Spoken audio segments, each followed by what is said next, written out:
ಇದು ಚಲನಚಿತ್ರಗಳು ಹಿಂದೆ ಒಂದು ಕಾಲದಲ್ಲಿ ಆಕ್ಟರ್ಗಳು ಬಹಳ ಕಡಿಮೆ ಇದ್ರು, ನಟಿಯರು ಬಹಳ ಕಡಿಮೆ ಇದ್ರು, ನಿರ್ಮಾಪಕರು ಕಡಿಮೆ ಇದ್ರು, ಡೈರೆಕ್ಟರ್ಗಳು ಕೂಡ ಕಡಿಮೆ ಇದ್ರು. ಈಗ ಹೆಚ್ಚು ಜನ ನಿರ್ಮಾಪಕರಿದ್ದಾರೆ, ಹೆಚ್ಚು ಜನ ನಿರ್ದೇಶಕರಿದ್ದಾರೆ, ಹೆಚ್ಚು ಜನ ನಟ ನಟಿಯರಿದ್ದಾರೆ, ಮತ್ತೆ ಬೇರೆ ಸಿಬ್ಬಂದಿ ವರ್ಗದವರೆಲ್ಲ ಕೂಡ ಇದ್ದಾರೆ. ಒಂದು ಕಾಲದಲ್ಲಿ ಆಗ ಒಂದು ವರ್ಷಕ್ಕೆ 2-3 ಸಿನಿಮಾಗಳು 4-5 ಸಿನಿಮಾಗಳು ತಯಾರಾದರೆ ಹೆಚ್ಚು ಆಯ್ತಾ ಇತ್ತು, ಅವೇ ಹೆಚ್ಚು. ಮತ್ತೆ ನಾವು ಸಿನಿಮಾ ನೋಡ್ಬೇಕು ಅಂತಂದ್ರೆ ನೋಡ್ದದ್ದೇ ನೋಡ್ಬೇಕು ಸಿನಿಮಾನ. ನಾನು ಓದುವಾಗ ವಿದ್ಯಾರ್ಥಿಯಾಗಿದ್ದಾಗ ಪ್ರತಿ ದಿನ ಸಿನಿಮಾ ನೋಡ್ತಿದ್ದೆ, ಪ್ರತಿ ದಿನ. ಇತ್ತೀಚಿನ ದಿನಗಳಲ್ಲಿ ಸಿನಿಮಾಗಳು ಜಾಸ್ತಿ ಆಗ್ಬಿಟ್ಟು ಸಿನಿಮಾ ನೋಡೋದೇ ಬಿಟ್ಬಿಟ್ಟೆ.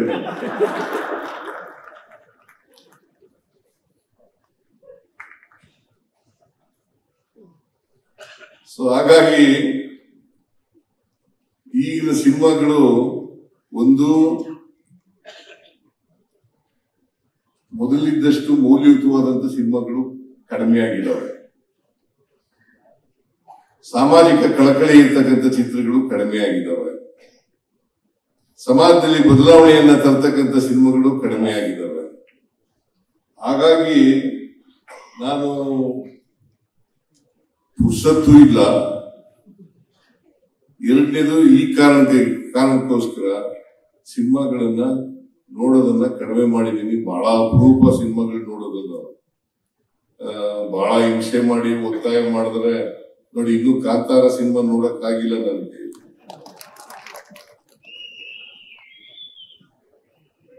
ಚೆನ್ನಾಗಿದೆ ಅಂತ ಹೇಳ್ತಾರೆ, ಬಹಳ ದುಡ್ಡು ಗಳಿಸಿದೆ, ಚೆನ್ನಾಗೂ ಇದೆ, ಸಮಾಜದ ಮೇಲೆ ಪರಿಣಾಮ ಬೀರ್ತದೆ ಅಂತ ಮಾತುಗಳನ್ನ ಹೇಳ್ತಾರೆ.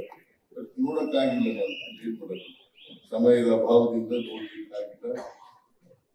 ಒಂದಿನ ನೋಡ್ತೀನಿ.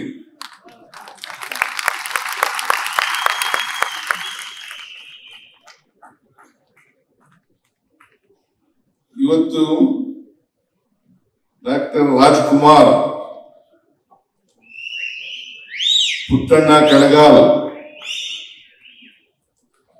ಆಮೇಲೆ ಡಾಕ್ಟರ್ ವಿಷ್ಣುವರ್ಧನ್,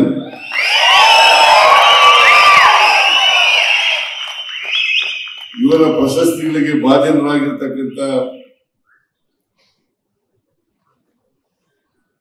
ಹಿರಿಯ ನಟರು, ನಿರ್ದೇಶಕರು, ನಿರ್ಮಾಪಕರು ಮತ್ತೆ ಅವರೆಲ್ಲ ತಾಂತ್ರಿಕ ವರ್ಗದವರಿಗೆ ಎಲ್ಲರಿಗೂ ಕೂಡ ಹೃದಯಪೂರ್ವಕವಾಗಿ ಬಹಳ ಸಂತೋಷದಿಂದ ಅಭಿನಂದಿಸುತ್ತೇನೆ.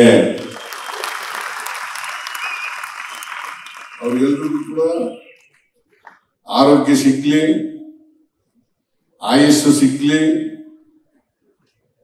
ಆರ್ಥಿಕವಾಗಿ ಕೂಡ ಸಬಲರಾಗ್ಲಿ ಅಂತಕ್ಕಂಥ ಮಾತುಗಳನ್ನ ಹೇಳಲಿಕ್ಕೆ ಬಯಸ್ತಾ ಇದ್ದಾರೆ. ಮತ್ತೆ ನಮ್ಮ ಸಿನಿಮಾಗಳು ಹೇಗಿರ್ಬೇಕು ಅಂತಂದ್ರೆ ಬಹಳ ಪ್ರಭಾವ ಇರ್ತಕ್ಕಂಥ ಮಾಧ್ಯಮ ಇದು.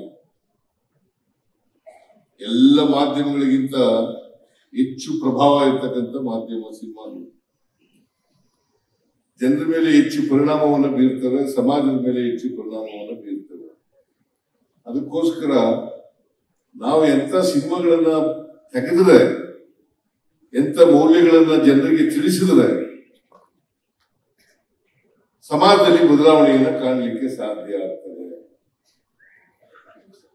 ಅದಕ್ಕೆ ನೀವೇನ್ ಮಾಡಬೇಕು ಅಂತಂದ್ರೆ, ಹಿಂದೆ ಎಲ್ಲ ಬಹಳ ಸಿನಿಮಾಗಳಿಂದ ಪರಿವರ್ತನೆ ಆಗಿರ್ತಕ್ಕಂಥದ್ದು ಕೂಡ ನಾವು ನೋಡಿದೀವಿ. ಸಮಾಜದಲ್ಲಿ ಸಿನಿಮಾ ನೋಡಿ ಬಹಳ ಪರಿವರ್ತನೆ ಆಗಿರ್ತಕ್ಕಂಥ ಜನರನ್ನು ಕೂಡ ನೋಡಿದ್ದೀವಿ. ಹೀರೋಗಳ ರೀತಿಯಲ್ಲಿ ಅದೇ ರೀತಿಯಲ್ಲಿ ಜೀವನದಲ್ಲೂ ಕೂಡ ಅಳವಡಿಸ್ಕೊಳ್ತಕ್ಕಂಥ ಪ್ರಯತ್ನ ಮಾಡಿರ್ತಕ್ಕಂಥ ವ್ಯಕ್ತಿಗಳನ್ನು ಕೂಡ ನೋಡಿದ್ದೀವಿ ನಾವು. ಸೊ ಈಗ ಸಿನಿಮಾ ನೋಡಿ ಬದಲಾವಣೆ ಆಗ್ತಕ್ಕಂಥದ್ದು ಬಹಳ ಕಡಿಮೆ ಆಗಿದೆ. ಸಿನಿಮಾದ ರೀತಿಯಲ್ಲಿ, ಆ ಹೀರೋಗಳ ರೀತಿಯಲ್ಲಿ. ಯಾಕಂತಂದ್ರೆ ಹೀರೋಗಳಿದಾರಲ್ಲ, ತಾರೆಯರಿದ್ದಾರಲ್ಲ, ಸಿನಿಮಾ ತಾರೆಯರಿದ್ದಾರಲ್ಲ, ಈ ಸಿನಿಮಾ ತಾರೆಯರು ಕಂಡ್ರೆ ಜನರಿಗೆ ಬಹಳ ಗೌರವ ಜಾಸ್ತಿ ಇರ್ತದೆ, ಮತ್ತೆ ಅವ್ರನ್ನ ಅನುಸರಿಸ್ತಕ್ಕಂಥದ್ದು ಜಾಸ್ತಿ ಇರ್ತದೆ. ಅದಕ್ಕೋಸ್ಕರ ನಿಜ ಜೀವನದಲ್ಲೂ ಕೂಡ ನೀವು ಪರದೆ ಮೇಲೆ ಹೇಗೆ ಇರ್ತೀರಿ ಅದೇ ರೀತಿ ನಿಜ ಜೀವನದಲ್ಲೂ ಕೂಡ ಇರ್ತಕ್ಕಂಥ ಪ್ರಯತ್ನವನ್ನ ಮಾಡಿದಾಗ ಮಾತ್ರ ಹೆಚ್ಚು ಸಮಾಜದ ಮೇಲೆ ಬೆಳಕನ್ನು ಚೆಲ್ಲಿದಾಗ ಆಗ್ತದೆ ಅಂತಕ್ಕಂಥ ಮಾತುಗಳನ್ನ ಈ ಸಂದರ್ಭದಲ್ಲಿ ಹೇಳಲಿಕ್ಕೆ ಬಯಸ್ತಾ ಇದ್ದಾರೆ. ಅಲ್ವಾ, ಸಿನಿಮಾದಲ್ಲಿ ಪರದೆ ಮೇಲೆ ಒಂಥರ ಇರೋದು, ಆಮೇಲೆ ನಿಜ ಜೀವನದಲ್ಲಿ ಒಂಥರ ಇರೋದು, ಹಾಗಾಗಬಾರ್ದಲ್ವ? ಡಾಕ್ಟರ್ ರಾಜ್ಕುಮಾರ್ ಅವರು ಸಿನಿಮಾದಲ್ಲಿ ಹೇಗಿರ್ತಾ ಇದ್ರು ಅದೇ ರೀತಿ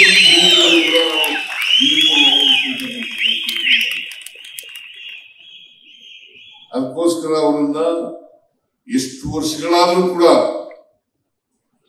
ಜ್ಞಾಪಿಸ್ಕೊಳ್ತಕ್ಕಂಥ, ಸ್ಮರಿಸ್ಕೊಳ್ತಕ್ಕಂಥ ಕೆಲಸವನ್ನ ಮಾಡ್ತಾರೆ. ಅವ್ರು ಮಾಡಿದಂತ ಅನೇಕ ಸಿನಿಮಾಗಳು ಸಮಾಜದ ಮೇಲೆ ಬದಲಾವಣೆಯನ್ನು ತರ್ತಕ್ಕಂಥ ಪ್ರಯತ್ನವನ್ನ ಮಾಡಿದ್ದಾರೆ. ಅವು ಐತಿಹಾಸಿಕ ಸಿನಿಮಾಗಳಿರ್ಬೋದು, ಅಥವಾ ಸಾಮಾಜಿಕ ಸಿನಿಮಾಗಳಿರ್ಬೋದು, ಅಥವಾ ಪೌರಾಣಿಕ ಸಿನಿಮಾಗಳಿರ್ಬೋದು. ಯಾವುದೇ ಸಿನಿಮಾಗಳಿದ್ರು ಕೂಡ ಈ ಚಲನಚಿತ್ರ ಅಂತ ಇದೆಯಲ್ಲ, ಅದಕ್ಕೆ ನಾವು ಬದಲಾವಣೆಯನ್ನ ಬಯಸ್ತಕ್ಕಂಥದ್ದು ಬಹಳ ಮುಖ್ಯ.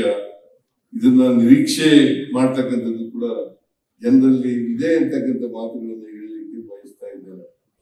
ನಮ್ಮ ಸರ್ಕಾರ ಯಾವಾಗಲೂ ಕೂಡ ಕನ್ನಡ ಚಿತ್ರೋದ್ಯಮಕ್ಕೆ, ಅದರ ಬೆಳವಣಿಗೆಗೆ ಎಲ್ಲ ರೀತಿಯ ಸಹಕಾರವನ್ನ, ಬೆಂಬಲವನ್ನ ಕೊಡ್ಲಿಕ್ಕೆ ಬಯಸ್ತದೆ ಅಂತಕ್ಕಂಥ ಮಾತುಗಳನ್ನು ಹೇಳಲಿಕ್ಕೆ ಬಯಸ್ತಾ ಇದ್ದಾರೆ. ಲೇಟೆಸ್ಟ್ ಹಾಗೂ ಇಂಟ್ರೆಸ್ಟಿಂಗ್ ಸುದ್ದಿಗಳಿಗಾಗಿ ಬಾಸ್ ಟಿವಿ ಕನ್ನಡ ಚಾನೆಲ್ನ ಸಬ್ಸ್ಕ್ರೈಬ್ ಮಾಡಿ.